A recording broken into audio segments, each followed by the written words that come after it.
Today, we are talking about what it's like to live with an inflatable clown. Yes, you heard me right. In the world with a covert narcissist, this is exactly what you are doing. Now, imagine this. You live in a house with a giant inflatable clown.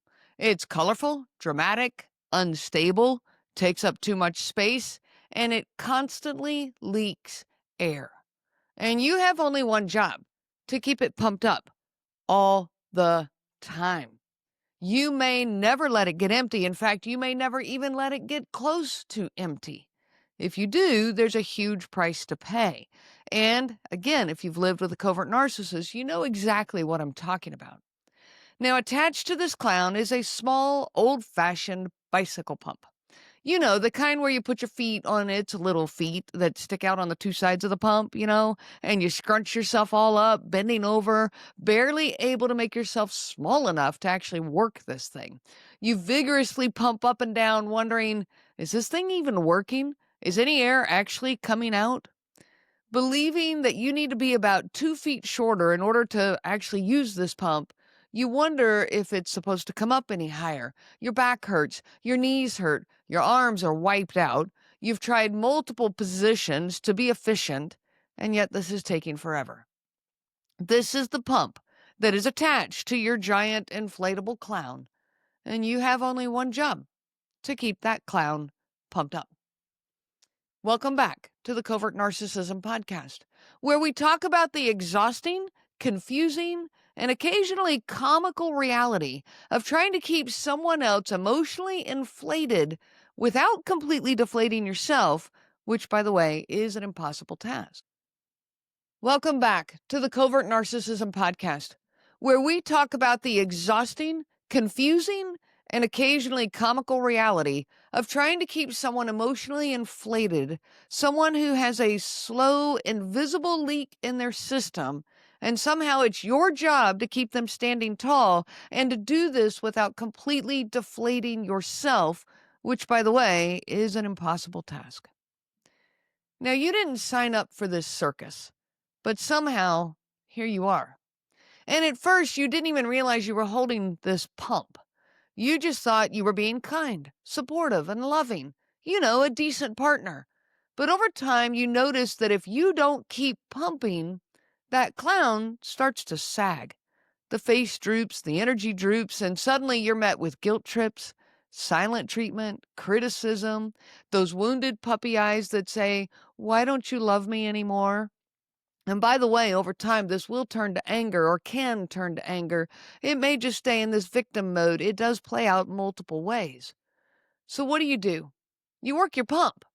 Everything will be okay so long as I do my job. It is my job, to make sure dinner's on time, to make sure the house is cleaned up, to make sure they feel appreciated and loved, so long as I pump him or her up. So off you go. You say the reassuring words. You apologize for things you didn't do. You cancel your plans to accommodate their schedule. You keep the peace. Because heaven forbid that clown deflates. If it even gets down to 75%, bad things start happening. Well, we can't let that happen. Nope. You got to work the pump. Now, here is one really big problem with this. This clown leaks. Always. It has this mysterious, slow leak. You can't find the leak. You can't hear it. You can't see it. You try to put soapy water around the clown so you can find this leak, but no matter how hard you try, this leak cannot be pinpointed. It's invisible, but it's clearly there. Now, you can have a very full and happy clown one minute and turn right around the next, and there's droopy shoulders and a saggy head. It's like you can't take your hands off that pump for even a second. Yet, no matter how much air you pump in, how much reassurance, attention, admiration, or sacrifice, it will never stay full. That leak, that's their fragile ego.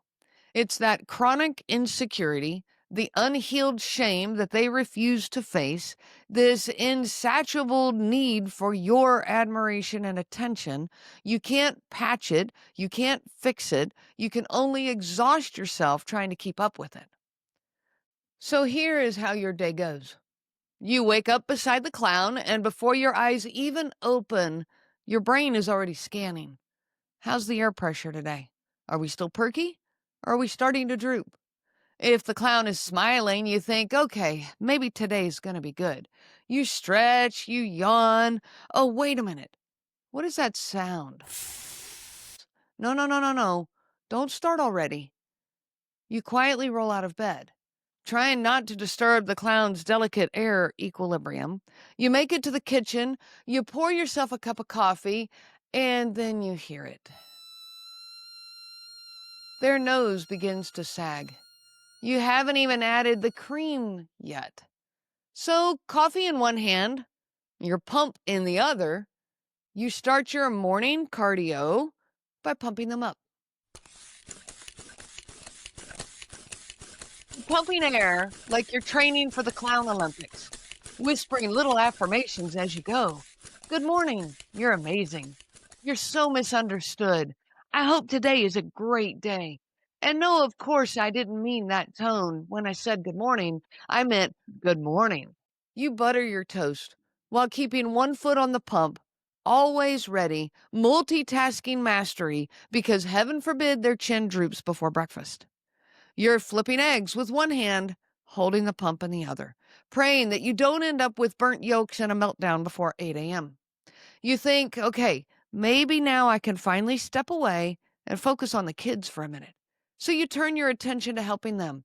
They got to find their shoes, pack their lunches, fix their hair, answer 100 questions. But just like that, down go the arms. The clown's head sags to one side, eyes flat, the full tragic look. So you drop the hairbrush and sprint back to that pump. Pump, pump, pump. Crisis averted for now. You glance at the clock. You're running late, but you got to get these kids to school. So you jump in the car and you take off, hoping and praying when you get back that the equilibrium in the air and the clown is okay. You return and magically things seem okay for a minute. Oh, maybe I can even grab a quick shower. So you dart off, you wash in record time, 5 minutes tops, and then you hurry back out, dripping wet, to check on the clown's status. Sure enough, the grin is fading again. Apparently, your brief act of self-care was a personal betrayal. You frantically pump a few more times, and now you move on to your laundry and cleaning the kitchen. You're folding towels, but your mind is not on the towels. Half of your brain is occupied with clown monitoring business. One ear is always tuned to the hiss of that escaping air. Did they sigh? Was that a sad sigh or an angry sigh? How much time do I have? How much can I get away with? You're scrubbing the kitchen counter while calculating your next pump session like a NASA launch window. If I can finish this sink before the nose droops, maybe I can even grab lunch. Nope, I better check back in and put in a little bit of air. But before you can get very far, your phone rings. It's a work call. This one should be quick. It's my boss. I really got to take it. So you grab it. And while you're on it, you glance across the room. And oh no, there it is. They are glaring at you, pacing the floor, clearly ready to demand your attention. But this is your boss. You can't just bail on the phone call. So you wave apologetically and you mouth, I'm sorry, give me a minute. You turn around, hoping that if you divert your eyes, you won't see a total collapse. But you can feel it. It's like watching one of those time-lapse videos of a balloon with a small leak. The corners of the mouth start dripping, the posture folds inward, and you can feel the tension building like static electricity. Total collapse. You hang up, drop everything, and rush to the pump. Before they utter a word to you, you start pumping. How is my wonderful partner? Can I pour you a cup of coffee? You're amazing. I'm so sorry that my call took so long. In fact, I'm so sorry for whatever you need me to be sorry for. I think the world of you. You have all of my attention and love now. What you're really thinking is, please don't go flat on me right now. I still have to finish a report, answer emails, pick up the kids, take them to get haircuts, cook dinner, help with homework, and get everyone in bed. You want to know how I really feel?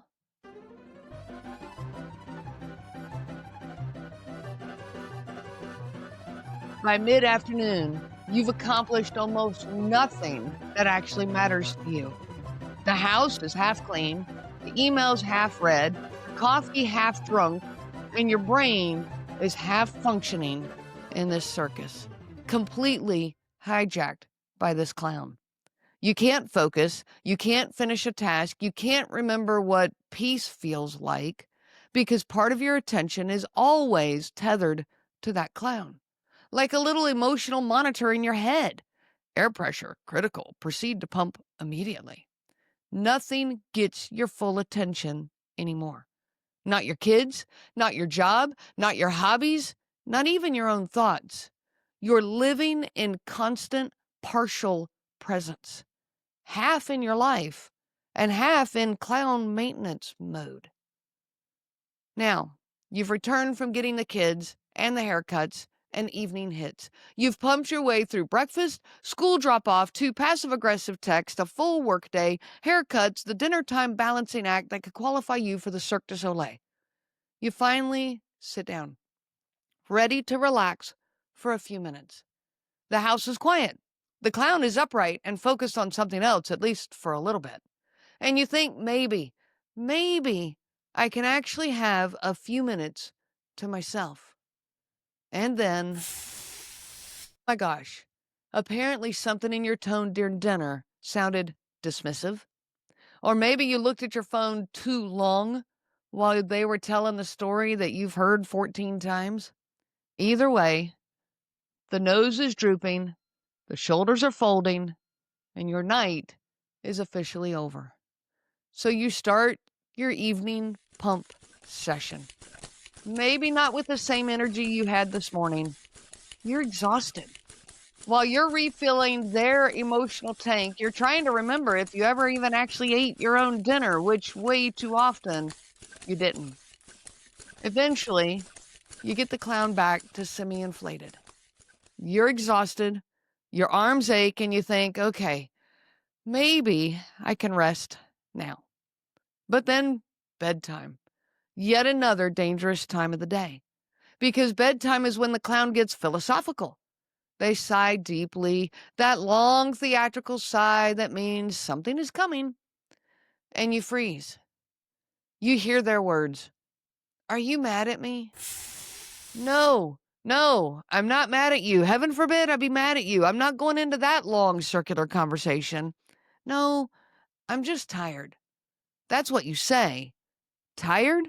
More like drained, depleted, exhausted, bone-weary, soul-tired, emotionally wrung out, mentally foggy, physically heavy, overextended, underslept, heart-numb, patience-starved, energy bankrupt, eyelids cemented, spirit flat, running on fumes, kind of tired. The kind where even breathing feels like a chore. But no, I'm just tired. But apparently you're not even allowed to be tired. You see, tired communicates, I think you're worthless and I might leave you by morning. At least that's what they hear. So here you are at 11 p.m., sitting up in bed with one hand on the pump and the other rubbing their back saying, no, of course I'm not mad. I love you. I'm not distant. I'm just thinking. Oops. Wait, another bad turn. I'm not thinking. As soon as you say you're thinking, okay, what are you thinking about? No, wait, no. I was just thinking about how wonderful you are. You finally crawl in bed. Your brain has melted, your heart has emptied, and you're whispering a silent prayer. Please just let the clown stay inflated until morning. And for a brief, glorious moment, you manage to go to sleep. The air is steady, the night is calm, you close your eyes, and at 3:12 in the morning, you're shaken awake. Babe, we need to talk. Even in the night. Apparently, they had a dream that you were pumping air into someone else's clown. Well, now you're wide awake, frantically trying to fix the emotional fallout of an imaginary event that happened in their subconscious. But yet, here you are, pumping again. You grab the pump with trembling hands, half asleep, whispering, "No, no, it wasn't like that. It was just a dream. You're my only clown." By sunrise, you are spent. Your arms are jelly, your mind's a fog, and the clown? Well, it's smiling again. "Hey, good morning, beautiful." Like nothing ever happened. Like life is wonderful and you should be so incredibly happy to see them. Oh my gosh. You've done it. You've survived another day at the circus.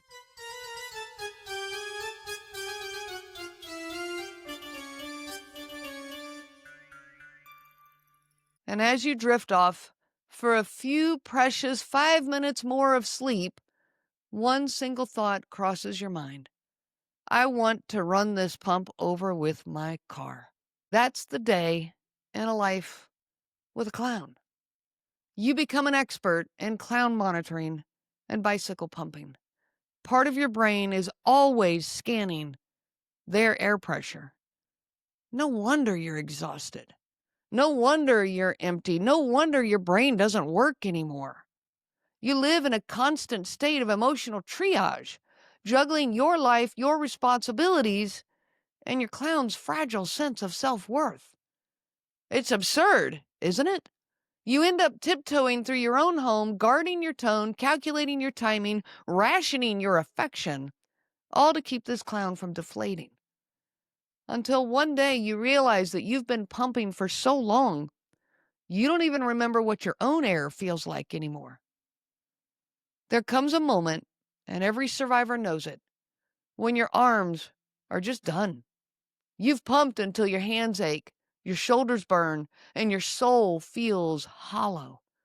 You're tired of being the life support system for someone else's ego, an ego that leaks no matter how much air you pour into it.